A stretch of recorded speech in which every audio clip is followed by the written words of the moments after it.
Imagine कीजिए आपका शरीर एक विशाल पुस्तकालय है। हर कोशिका में रखी है एक मोटी किताब जिसका नाम है डीएनए।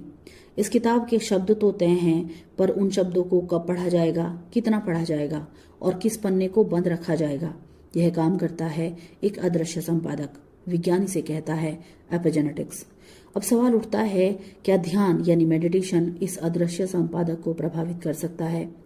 आइए इस रहस्य के दरवाजे पर धीरे से दस्तक देते हैं। सबसे पहले समझिए कि डीएनए कोई स्थिर पत्थर की लकीर नहीं है। हमारे अनुभव, भावनाएं, तनाव, खान पान, यहाँ तक कि सोचने का तरीका भी जीन की एक्टिविटी को ऑन या ऑफ कर सकता है। यही है एपिजेनेटिक्स। जीन बदलते नहीं, लेकिन उनकी एक्सप्रेशन बदल सकती है। जब हम लंबे समय तक तनाव में रहते हैं तो शरीर में कोर्टिसोल और स्ट्रेस हार्मोन बढ़ सकते हैं। यह हार्मोन कुछ ऐसे जीन को सक्रिय कर सकते हैं जो सूजन, चिंता या इम्यून सिस्टम की कमजोरी से जुड़े होते हैं, मानो शरीर के भीतर अलार्म बज रहा हो। लेकिन ध्यान क्या करता है?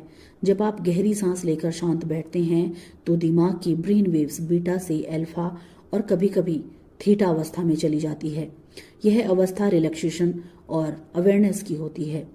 इसी दौरान शरीर फ्लाइट और फाइट मोड से निकलकर रेस्ट और रिपेयर मोड में प्रवेश करता है। यही से शुरू होता है असली जादू। कई वैज्ञानिक अध्ययनों में पाया गया है कि नियमित मेडिटेशन से उन जीन की गतिविधि कम हो सकती है जो इन्फ्लेमेशन यानी सूजन से जुड़े हैं। साथ ही कुछ ऐसे जीन सक्रिय होते हैं जो हीलिंग और इम्यूनिटी को मजबूत बनाते हैं। 2013 में एक शोध में ये पाया गया कि केवल 8 घंटे की गहन मेडिटेशन के बाद ही कुछ सूजन संबंधी जीन की एक्सप्रेशन में बदलाव देखा गया। सोचिए, सिर्फ बैठकर मन को शांत करने से कोशिकाओं के स्तर पर परिवर्तन।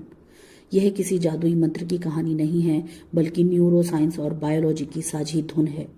जब हम ध्यान करते हैं तो नर्वस सिस्टम संतुलित होता है, पैरासिम्पैथेटिक सिस्टम सक्रिय होता है जिससे दिल की धड़कन धीमी होती है, ब्लड प्रेशर नियंत्रित होता है और शरीर हीलिंग मोड में चला जाता है। इस अवस्था में एपिजेनेटिक मार्कर्स जैसे डीएनए मिथिलेशन पैटर्न्स बदल सकते हैं। सीधे शब्दों में बात कहें तो मेडिटेशन हमारे जीन की आवाज को धीमा या तेज करने की क्षमता रखता है। पर ध्यान रहे, यह बदलाव रातों रात सुपर ह्यूमन बना देने वाला चमत्कार नहीं है। यह एक धीरे धीरे खिलने वाला कमल है। नियमित अभ्यास, धैर्य और सच्ची उपस्थिति ही इसकी कुंजी है। दिलचस्प बात यह है कि सकारात्मक भावनाएं, कृतज्ञता और करुणा जैसी अवस्थाएं भी एपिजेनेटिक स्तर पर असर डाल सकती हैं। यानी जब आप सच में शांति और प्रेम महसूस करते हैं तो वह सिर्फ मन की बात नहीं